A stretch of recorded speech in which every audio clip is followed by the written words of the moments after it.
Himachal high court का ये फैसला देवभूमि की 95% आबादी का दिल जीत गया है, क्योंकि अदालत ने बिल्कुल सीधे और साफ शब्दों में कहा है कि मंदिरों में चढ़ाया जाने वाला पैसा सरकार का नहीं बल्कि देवता का है। इसलिए देवता के इन पैसों से ना तो अब सड़क बनाई जाएगी, ना ही पुल बनवाए जाएंगे और ना ही किसी प्रकार के सार्वजनिक भवनों का निर्माण किया जाएगा, क्योंकि ये सब बनाने का काम तो सरकार का है। और हाँ, ये जो वीवीआईपी लोगों के मंदिर आने पर उन्हें स्मृति चिन्ह और ये जो तस्वीरें और उपहार दिए जाते हैं, अब ये भी हमारे और आपके दान किए पैसों से नहीं खरीदे जाएंगे। तो अब सवाल ये है कि चढ़ावे के इन करोड़ों अरबों रुपयों का होगा क्या?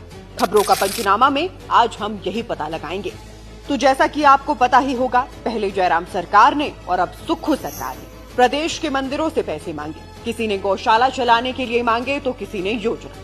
मगर अब हिमाचल हाईकोर्ट ने साफ कहा है कि धर्म का पैसा अब धर्म के ही काम आएगा और ये संस्कृति और समाज के असली कल्याण में खर्च होगा। अदालत ने आदेश दिया है कि दान की रकम वेदों, उपनिषदों और योग की शिक्षा के प्रचार प्रसार में लगाई जाए।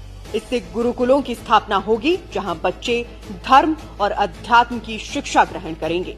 दान राशि से गौशालाएं बनाई जाएंगी, यज्ञशालाएं और हॉल तैयार होंगे, जहां नामकरण, उपनयन, विवाह जैसे संस्कार होंगे।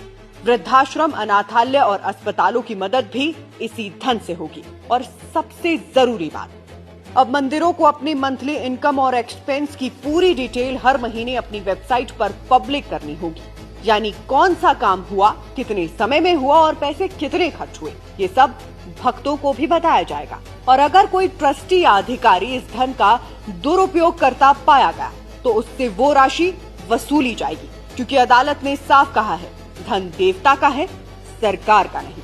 बाकी मेरी माने तो देवभूमि हिमाचल से निकला ये फैसला सिर्फ एक राज्य के लिए नहीं बल्कि पूरे देश के लिए एक मिसाल बन सकता है, क्योंकि मेरा मत तो यही कहता है, धर्म का पैसा धर्म के ही काम आना चाहिए।